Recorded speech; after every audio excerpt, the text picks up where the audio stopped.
Welcome to another episode of the Tobago House of Assembly's Post-Executive Council Media Briefing. This week, the Secretary of Sport and Youth Affairs, Jomo Pitt, addresses the media. First off, let me mention or point out some updates on ongoing projects, one of which is the repair to the Roxborough Sid Gray Pavilion. Currently that's underway. We anticipate that should be completed by the end of February. Currently the roof repair is ongoing. It should be finished by the end of this month. Once that repair is done, then we have the resheeting of the facility. As I mentioned, that should be completed by the end of February. Another project that's ongoing is the Goodwood Pavilion. Because we had to relocate or move the original site or the facility from the roadside, there had to be a redesign of the facility.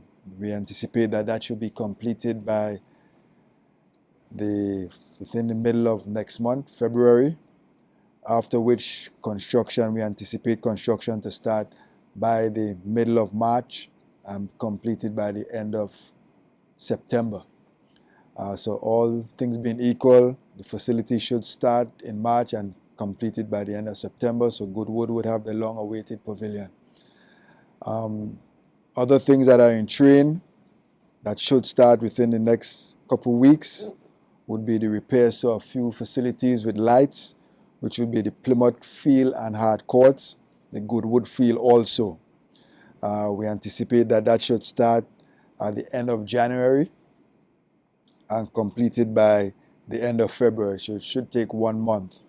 As it pertains to the repairs to Speyside and Charlottesville, we have to re-tender for these repairs because we only got one tender and we wanted to make it a little bit more competitive.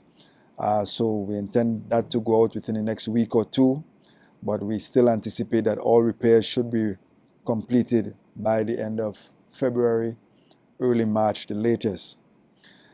As many would have noticed, repairs have been ongoing at the Dwight York Stadium. We have been given the assurance by UDCOT that it should be repaired, be completed, at least this particular phase should be completed by next weekend.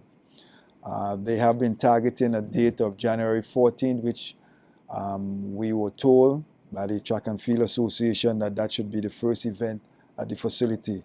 So they are on target. So by next weekend, the facility should be available for use.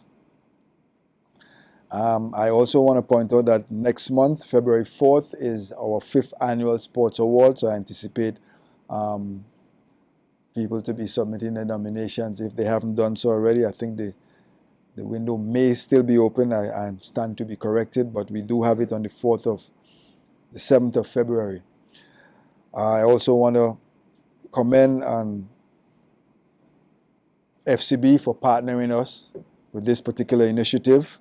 As we all know, FCB has the national awards, and they thought it prudent to be partnered with the THA for our version of our sports awards. So I'd like to thank FCB for partnering with us for this particular event. The last time I was here, I made mention of a trip I made to Jamaica, in which we went on a fact-finding mission. Coming out of that, we discovered that one of the reasons or the success for Jamaica's dominance, for want of a word, in sport, particularly track and field, had to deal with the capacity of their coaches. Along that line, we have engaged the various associations on the island to initiate and get our coaches up to a level that would allow our athletes to fulfill their true potential. So along that line, the TFA, the Tobago Football Association, would be having their CONCACAF C coaching license later this month. So I'm encouraging all coaches on the island to participate and be a part of this workshop. our athletes, our sportsmen, women, and in this case footballers, could only go as far as our coaches can take them. Natural ability and talent could only take you so far. It's left up to the desire of the athlete and the capacity of our coaches. So along that line, we want to commend TFA for engaging CONCACAF to have their CONCACAF C coaching course later this month. Last but not least, the infamous gym that has been a sore point of many of the athletes on the island.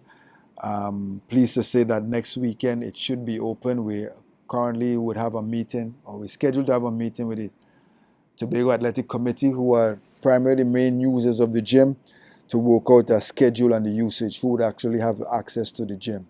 I want to make it abundantly clear, it's not a public gym. One of the criteria is that you have to belong to a club or organization to have access to the gym. And that club will designate who are the athletes that would have usage. So we're hoping to have that meeting next week. So for the athletes, track and field, be aware that you may be selected to have access to the use of the gym. Having said that, last but not least, I should mention the indoor facility. It's been on the cards for a while. We're off and running. We have now received tenders from individuals to do the feasibility study. One of the things we want to ensure is that the facility we build caters to the needs of the sporting fraternity on the island, but also cater for the need, the maintenance aspect of it. A lot of times we have these facilities and we can't maintain them. What was recognized that indoor facilities, the maintenance aspect of it or the cost of it is usually covered by the ancillary units affiliated to the facility. For example, a gym, a dance studio, things that will generate an income which can offset the use of the gym, the indoor facility. So based on that study, we anticipate that study to be completed by the end of May. Coming out of that study will influence the design of the facility. We anticipate that we could get the facility, at least the construction aspect of it, by the end of the year, all things being equal. But at least the first phase is out, which is the feasibility study, which begins within next week, I believe, and should be completed by the end of May. Secretary said that this part of the phase. Which phase are you referring to? That's what I need to know. You said this. For the indoor facility? For the Dwight York, yes. Oh, the Dwight York Stadium. Yeah, okay. You said it should end by January 14th. What phase are we in? We're in phase 2, which included the roof, some plumbing works, electrical works, the AC units, and the OSHA challenges that we had before. So we have one more phase to go. Is that the third phase? Yes, the third phase that I'm coming. That will be that would include the lights, the field lights, the tower lights, and the sewer treatment plant, from what I understand. But I think Udicott is, like I said, the project manager of this project, and this still falls under the ambit of the Ministry of Sport. So I rather they give you some timelines with regards to when they will address that as such. Okay. So the lights issue you're talking about, is that going to eradicate the problem they were having before, where anyone who participated in sport or training at the stadium had to leave by a particular time? Yes. It may affect that. I don't. My last recollection that it's still allowed for usage, but not for international meets, regional meets and stuff. You still could use it to train, but I don't think it would have been recommended for you to use it to have an official meet as such. So are they still going to have to leave like as soon as the sun sets or something? No, you could train. There's a difference between training and training under not the ideal situation conditions, but training and then actually having a meet under lights would be two different things. The conditions would have to be different. So it would allow for training. What it allows for to actually meets, I can't say. And I don't want to go out on a limb and say it could. Like I said, UDCOT is the project manager. The Ministry of Sport has that under their ambit.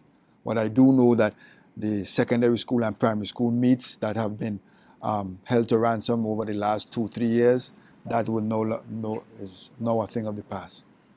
Okay, so I just want to clarify this. Mm-hmm. In terms of having international meets, Right. it We're cannot. not at that stage. No, we're not at that But stage. only if we are having something local, a local meet, we would have sufficient lighting for them? No, Or not at all. are we going to have some sort of proposal for them to extend the area where we can have lighting? How do we rectify that? Well, the repairs to the tower lights, that will be phase 3. When they address that, that will be the Ministry of Sport will advise us accordingly. The funding was allocated for just to make it accessible to be used for basic usage. Secondary school and primary school sports have always been done during the day, so it would allow for that now. The last two years, we haven't had access to it. Now we would have access. What I'm referring to, the lights would now be needed if you want to have a meet, which will extend into way past the evening hours. Right. So for meets, no, I don't think it's at that level as yet. For training, I think it could allow for training. The lights will be a little bit dim, but you still could train using the facility. Thank you for staying with us for the Tobago House of Assembly's Post-Executive Council Media Briefing.